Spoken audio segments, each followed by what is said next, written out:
أعوذ بالله من الشيطان اللعين الرجيم بفضل بسم الله الرحمن الرحيم اللهم كن لوليك حجة ابن الحسن صلواتك عليه وعلى آبائه في هذه الساعة وفي كل ساعة وليا وحافظا وقائدا وناصرا ودليلا وعينا حتى تسكنه أرزك طوعا وتمتعه فيها طويلا اللهم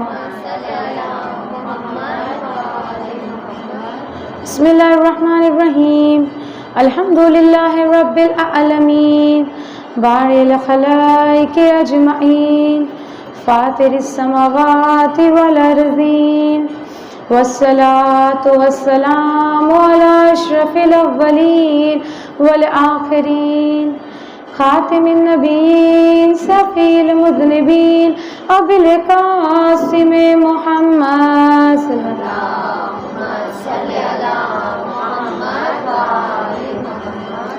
وعلى آله الطيبين الطاهرين المظلومين المعصومين ولعنة الله دائمة الباقية وعلى أعدائهم وقتلتهم أجمعين من الآن إلى قيام يوم الدين أما بعده فقد قال الله تبارك وتعالى في كتابه المجيد وفرقانه الحميد إنما يريد الله ليذهب عنكم الرجس أهل البيت ويطهركم تطهيرا اللهم صل على محمد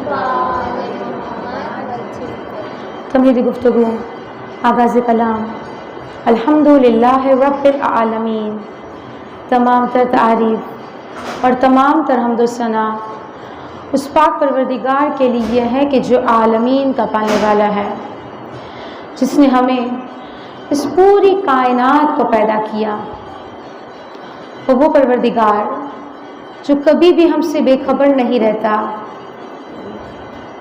وہ معبود جو کبھی بھی ہم سے بے پرواہ نہیں رہتا، ہمیشہ ہم سے باخبر رہتا ہے۔ اس وقت بھی خدا نے ہمیں نعمتیں عطا کی جب ہم شکم مادر میں تھے۔ آج اگر اس دنیا میں ہم دیکھنے والے، بولنے والے، سننے والے اگر ہیں تو فقط خداوند عالم کے فضل و کرم کے سبب۔ ہم اس رب کی دی ہوئی نعمتوں کا، اس کی رحمتوں کا جتنا شکر ادا کریں اتنا کم ہے، اور ایک نعمت کا جسے ہم سب نعمت عظمیٰ کہتے ہیں، ہم اس رب کی اس نعمت کا شکر ادا کرتے ہیں کہ پروردگار عالم تیرا شکر ہے، تیرا احسان ہے کہ تو نے ہم سب کو دامن محمد اور آل محمد سے منسلک کر دیا۔ تو نے ہمارے قلب میں اہل بیت کی محبت کو پیدا کیا، اور یقیناً یہی محبت ہے جو ہمیں اس فرش عزا پہ لے کے آتی ہے۔ ہم سب خدا سے دعا کریں کہ پروردگار عالم پوری زندگی ہمیں اس ایمان پہ، اس محبت میں بسر کرنے کی توفیق عطا فرما، اور ہم سب کا خاتمہ بخیر ایمان پہ کرنا۔ جب دعا کی ہے تو قبولیت کے لیے بآواز بلند صلوات۔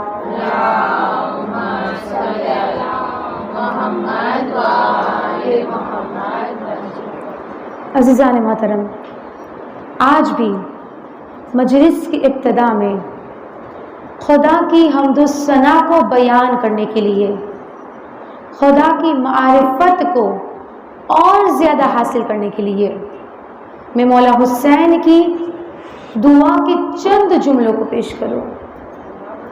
کیونکہ جس طرح مولا آقا نے خدا کی معرفت کی ہے، انہوں نے جیسا خدا کو پہچانا اور کوئی پہچان نہیں سکتا، تو مولا حسین کی دعا کے چند جملوں کو پیش کروں کہ مولا حسین اپنی عظیم دعا میں خدا کی معرفت کرواتے ہوئے مولا ارشاد فرماتے ہیں، تمام حمد مخصوص ہے اس رب ذوالجلال کے لیے کہ جو غم زدوں کو غم کی حالات سے نکال دیتا ہے۔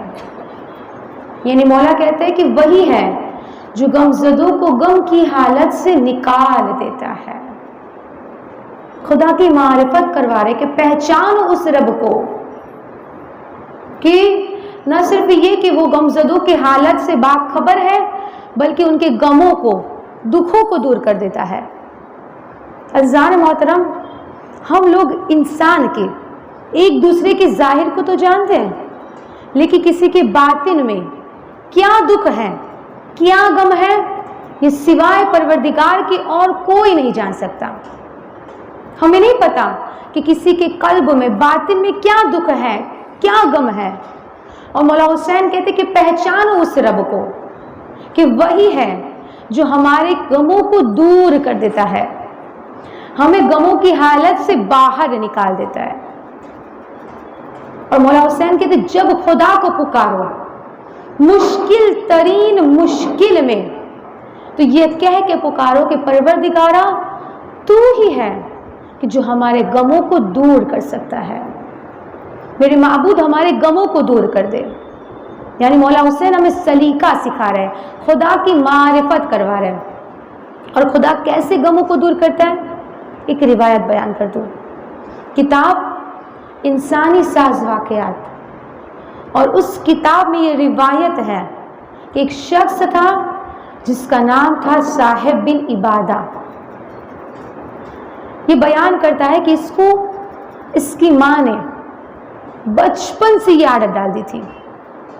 اس کی ماں روزانہ اس کو 1 درہم اور 1 دینار دیا کرتی تھی، اور اس سے کہتی تھی کہ جب تم گھر سے باہر نکلنا تو جو پہلا فقیر نظر آئے اسے یہ دے دینا، یعنی صدقہ ہے۔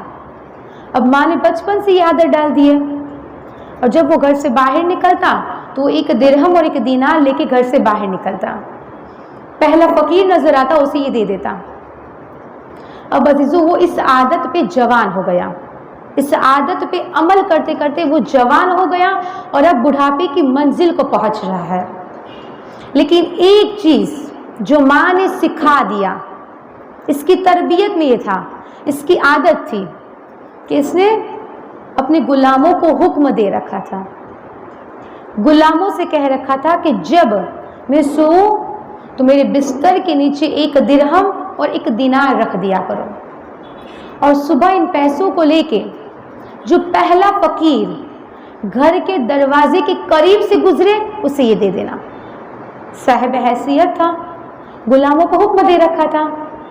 اب عزیزان محترم روزانہ اس پر عمل ہوتا رہا۔ کچھ دنوں کے بعد ایسا ہوا کہ جب یہ صاحب بن عبادہ اپنے بستر سے اٹھا، اپنے بستر کو اٹھا کے دیکھا تو اسے وہ درہم اور دینار نظر نہیں آئے۔ اب عزیزان محترم انسان جو ہوتا ہے نا، ہم لوگ وسوسوں کا شکار بہت ہوتے ہیں، چھوٹی چھوٹی باتوں میں ہمیں وسوسہ آنے لگتا ہے کہ کہیں ایسا تو نہیں ہو جائے گا، یہ تو نہیں ہو جائے گا، چھوٹی چھوٹی باتوں میں اب انسان وسوسوں کا شکار ہوتا ہے، توہمات کا شکار ہوتا ہے۔ اب جیسے اس نے بستر اٹھا کے دیکھا اسے وہ پیسے نظر نہیں آئے تو اس کے دل میں یہ وسوسہ آیا کہ کہیں ایسا تو نہیں کہ آج میری زندگی کا آخری دن ہے، کیونکہ روز تو غلام کو توفیق ملتی تھی، وہ پیسے رکھتے تھے اور صبح اٹھا کے فقیر کو دے دیتے، لیکن آج غلام کو توفیق ہی نہیں ملی کہ میرے نام کا صدقہ نکلتا۔ عزیزان محترم اس کے دل میں یہ وسوسہ آیا اور اتنا وہ ڈرنے لگا کہ اس نے غلاموں کو آواز دی۔ جب غلام اس کے کمرے میں آئے تو سارے غلاموں سے کہا کہ میرے کمرے کے اندر جتنی بھی چیزیں ہیں، یہ آرام اور آرائش کی جتنی بھی چیزیں ہیں، پردے ہیں، بستر ہے،